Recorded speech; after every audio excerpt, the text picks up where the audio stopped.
So I first discovered vintage Banana Republic about 4 or 5 years ago when I was heavy into thrifting and quickly realized the brand has changed a lot over the years. I mean, all brands evolve, but the stark contrast between what we today associate Banana Republic with, minus a small rebrand in 2021, and what it originated as is noteworthy. I mean, just look at these catalogs. Talk about romanticizing a clothing brand and really selling it as not just a lifestyle, but a fantasy. I mean, these illustrations are quite evocative, and I've got to imagine they alone sold a lot of clothes. I'm particularly drawn to this one right here.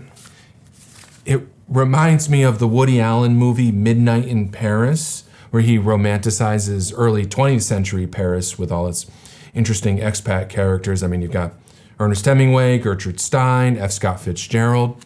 And throughout the catalog, in all the catalogs, there are these stories and letters from their customers and really thorough descriptions that make the clothing feel to be bigger and more meaningful than just something you put on your body.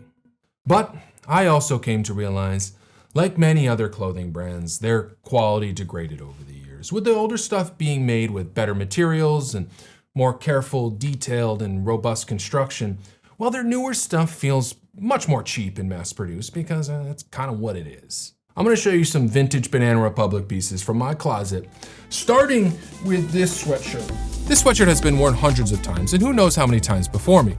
Unfortunately, the collar is starting to stretch out, but the embroidering is still completely intact, and the material feels as robust as ever. And there's this band collar shirt whose fit and color I haven't completely fallen for yet, but the material is solid and tightly woven, making it capable of handling many rounds through the wash. The stitching is also very straight and clean. Maybe I'll grow into this piece. And I have these pants, which have been my default work pants for the last couple years, with rigid twill material and the added touch of a metal button fly. They'll be worn for many years to come. And this sweater, whose interesting material and specific color make it stand out without standing out. And luckily, there is a good amount of vintage Banana Republic to be found online. And I'm gonna give you some of my tips and tricks so you can go out and buy it for yourself. But first, we need a quick history lesson. Banana Republic was founded in 1978 by Mel and Patricia Zegler, with it originally being called Banana Republic Travel and Safari Clothing Company. The term Banana Republic generally refers to a country whose primary economic resource is taken over by a foreign company, and thus that foreign company exerts disproportionate economic and political control. The term first came about when referring to banana plantations owned by foreign businesses in Central and South America, hence its association with quote-unquote exotic places. So already you can see how this title was a double-edged sword in regards to PR and marketing. Catchy sounding and fun to say, sordid history. And the company very much reflected its title at the beginning. Their clothing was designed for remote, uncharted places where khaki and olive colors, breathable fabrics, and utilitarian designs best suited the climate and the buyer's imagined and sometimes realized activities. This style was coined safari or adventure chic. Then in 1983, the brand was acquired by Gap, and the name was officially shortened to just Banana Republic. But this infusion of cash really allowed them to further sell this fantasy, with their retail stores now featuring elaborate tropical motifs with jeeps and stuffed elephants and crashed planes, and there were the catalogs, which we already touched on, and this all came about at a time when movies like Out of Africa, Romancing the Stone, and the Indiana Jones series were mega hits at the box office, and then they further expanded into everyday practical sportswear staples, and unsurprisingly, the brand took off. But in 1988, the Zeglers lost creative control, and Banana Republic began transitioning away from their roots, due in part to what some might argue as a perceived romanticization of a white colonist/imperialist bygone era, to more mainstream semi-professional attire, and by the early 2000s, their catalogs had gone from this to this, and from then up until their rebrand in 2021, where they've gone back to their original roots a bit, we had what I always associated Banana Republic with: a bland, reasonably priced mall staple.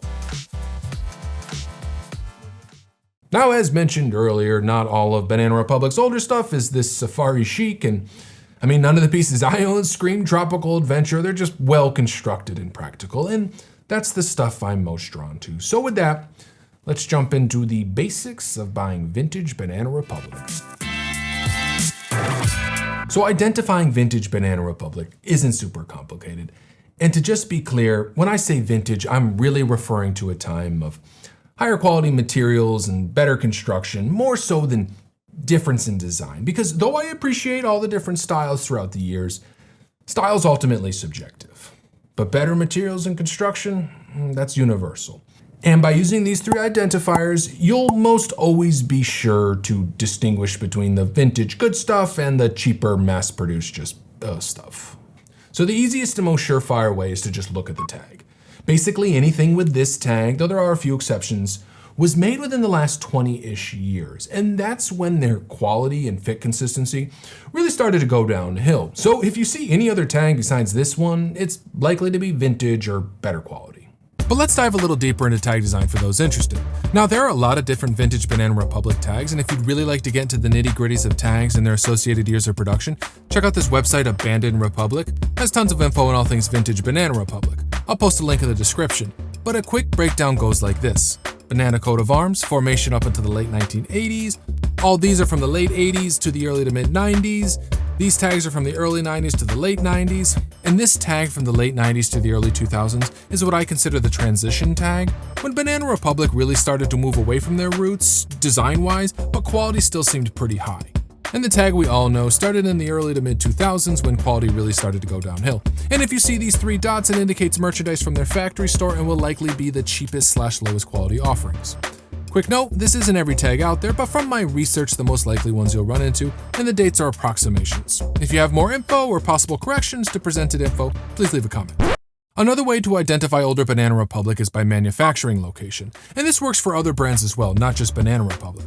So, some countries don't produce clothing on the level they used to for a variety of reasons, at least one being a transformation from a manufacturing to more service-based economy, so seeing clothes produced there can be an indicator of age and thus perhaps quality, because generally speaking, the older it is, the better quality, but not always. These countries include the United States, Japan, England, Canada, Hong Kong, Singapore, Thailand, Republic of Korea, Macau, and other countries outside of today's major clothing manufacturers, which include China, India, Bangladesh, Sri Lanka, the Philippines, Vietnam, and Pakistan. So if you see this tag with one of these manufacturers, I bet the piece will be of better quality because it's on the older end of what is considered newer Banana Republic. Now that's not to say all clothes produced in China and India and so on are low quality, absolutely not, or that clothes produced in the previously stated countries are by default high quality. It's just another clue to help distinguish between quality vintage and contemporary mass-produced. And another less scientific way of distinguishing the old versus the new is to just look at the piece's actual design. Newer Banana Republic looks well new and is likely what you'd see the average office worker wearing, and old Banana Republic looks more outdoorsy, robustly built, casual fitting, and yes, safari inspired. You can also look for little details like this, which generally indicate a higher level of care was put into construction and design. Now on to sizing, and from my experience, clothing produced from the mid-1980s up into around the early to mid-2000s will generally have a more generous, casual fit, and Banana Republic isn't an exception. So be mindful of sizing / fit differences and be prepared to either possibly size down or bring something in for an alteration or do it yourself if that's your thing, or just live free in a more roomy fitting piece. Now on to pricing. So I'm not the only one who has an appreciation for vintage Banana Republic, and it's often reflected in the prices. So just for context, here is a look at the north end of what some vintage Banana Republic pieces are listed and selling for. Now in my opinion, of course this is all very piece dependent. If you're seeing something for over $100, it better be pretty cool. There are a lot more affordable options out there. But I personally don't think it's unreasonable to pay around $50 for a vintage piece, and if you budget that and shop hard, you'll walk away with something nice. But $30 is just still fun to work with, and the more patient and thorough you are, the better deals you'll snag. Quick tip on how to find deals, don't add vintage into your search. Yes, you'll be sorting through lots of mass-produced pieces, but that's often where the hidden gems lie. So some of the most quintessential and iconic vintage Banana Republic pieces are their leather jackets, see Indiana Jones, these safari jackets, and their foreign kind of correspondence vest deals. You know, not exactly my cup of tea, so I think the real gold lies in their staples. Shirts, pants, and sweaters / sweatshirts. With the shirts, there are many different unique color fabric combinations that really lend a distinct look that isn't gaudy or lacking taste, with some exceptions. My preference is a roomier shirt that can be casually worn over a white tee.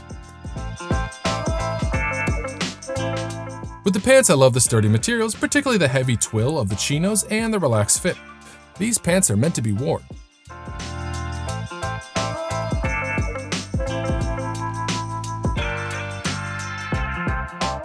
And similar to the shirts, there are some unique offerings when it comes to sweaters/sweatshirts, but definitely check the cable knits and also keep your eyes peeled for other unique fabric/texture combinations.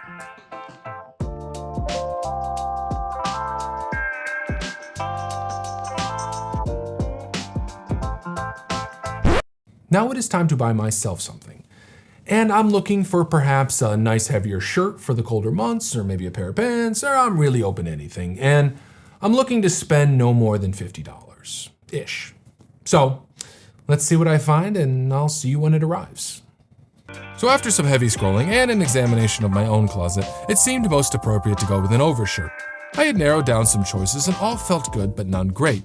But I'd kept scrolling past this shirt, whose color and corduroy fabric I really liked, but seeing that it was a double XL, I figured it'd be too big because most vintage XLs were already very roomy, but a closer look revealed the tag was missing and the size was an estimation. And hey look, the measurements work for me, and my guess is the shirt was originally an XL, but understandable to assume it was a double XL. I then checked the condition, looked decent, no missing buttons or significant stains. It appears a bit worn, but that's okay. Dropped an offer and picked it up for $42 total. All right, here it is. Let's see how I did. All right. It's almost like this isn't a corduroy, or it's a corduroy that's been almost washed a lot. Interesting. I think it is corduroy. I think it's just been worn or washed a lot. Love the color. Color looks great. Material is fine. Though it is perhaps a bit worn, material is very sturdy still. Buttons all securely attached. That looks great. Collar's fine. Ooh, size looks good. Size looks good. All right, moment of truth. I mean, look at that.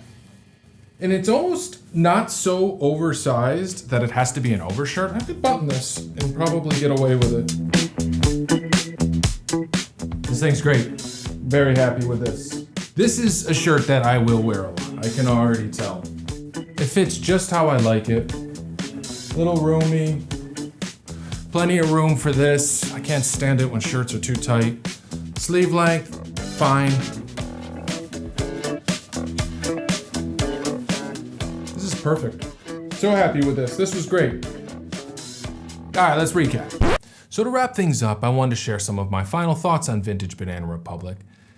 And that final thought being that this is just such a great brand to cut your teeth into the online pre-owned clothing world if you're new at it, because there's a large inventory out there, tons of variety, and there's really reasonably priced stuff.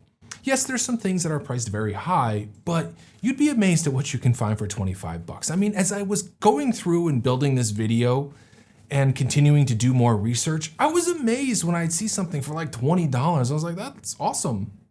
Someone should buy that. And as I continued to go through and like all those different listings that you saw in the video, I was flooded with offers. So remember that the price that you see is not necessarily the price that you have to pay. You can always respectfully reach out and see what someone's bottom dollar is, and often it is lower than the listing price. So with that, I wish you the best of luck in building a interesting, unique, dynamic, high-quality wardrobe while not spending a lot of money by buying pre-owned clothes online, and look forward to seeing you in the future. Thanks for tuning in to Coyote Sharp.